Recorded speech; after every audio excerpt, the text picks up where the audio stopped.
যে নৃশংস হামলার শিকার হয়েছে, বুলেটবিদ্ধ, কারো গাড়ির উপরে, কারো গায়ের উপরে গাড়ি চলে গেছে, এরকম আহত রোগীদের দেখে নিজেও খুব মানসিকভাবে আমি ভালো অবস্থায় নেই।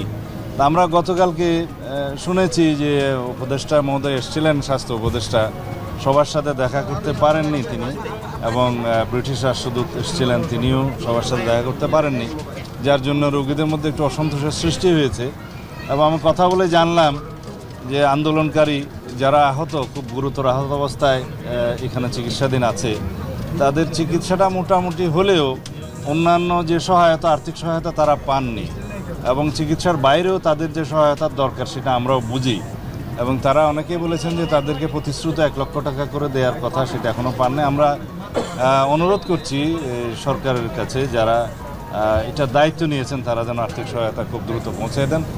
আমরা গত রাত্রেই আমাদের নেতা, আমাদের দলের মাননীয় ভারপ্রাপ্ত চেয়ারপারসন জনাব তারেক রহমান আমাদেরকে নির্দেশ দিয়েছেন, এবং এই রোগীদের জন্য উনি তাৎক্ষণিকভাবে আমাদের কাছে 5 লক্ষ টাকা প্রেরণ করেছেন। আমরা সেটা আজকে এখনই আমাদের ডাক্তার রফিক সাহেব আছেন এখানে, স্বাস্থ্য উপদেষ্টা, স্বাস্থ্য সম্পাদক দলের, ওনার হাতে দিয়ে যাচ্ছি। উনি প্রত্যেকের কাছে যার যতটুকু প্রয়োজন উনি একটা বিতরণ করে যাবেন এখনই।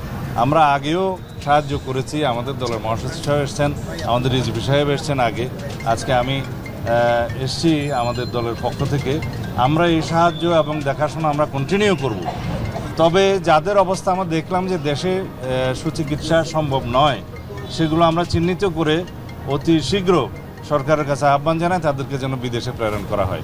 বিশেষ করে যারা চোখের আঘাত নিয়ে আছে, যারা এখানে দৃষ্টিশক্তি হারিয়ে ফেলেছেন এবং এমন কিছু ইনজুরি আছে শরীরে যে এখানে সুস্থ চিকিৎসা বাংলাদেশে হয়তো এত উন্নত চিকিৎসা সম্ভব নয়, তাদের প্রত্যেককে বিদেশে প্রেরণ করার জন্য আমরা আহ্বান জানাচ্ছি।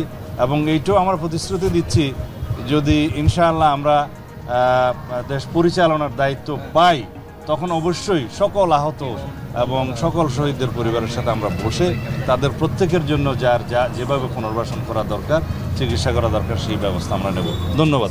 এই যে যারা এই কর্মকাণ্ডের জন্য আজকে এই অবস্থায় আছে, সেই আসামিগুলো এখনো ভারতের মধ্যে পার্শ্ববর্তী দেশে ঘুরে বেড়াচ্ছে, কোন বদলাতে তারা ঘুরে বেড়ায় এবং তারা মানবতা বিরোধী অপরাধের জন্য আসামি? গণহত্যাকারী ফেসিবাদী আওয়ামী শাসক গোষ্ঠী শেখ হাসিনা এবং তার দোসররা, তারা এখনও, আমি মনে করি এই আজকে যদি এই হাসপাতালে যারাই দেখতে এসছেন, তারা এই দৃশ্য দেখার পরে এই ফেসিবাদী শক্তি কিভাবে এখনও মুক্ত বাতাসে ঘুরে বেড়ায় এবং কিভাবে বাংলাদেশের রাজনীতি করার চিন্তা করে আমার মাথায় আসে না।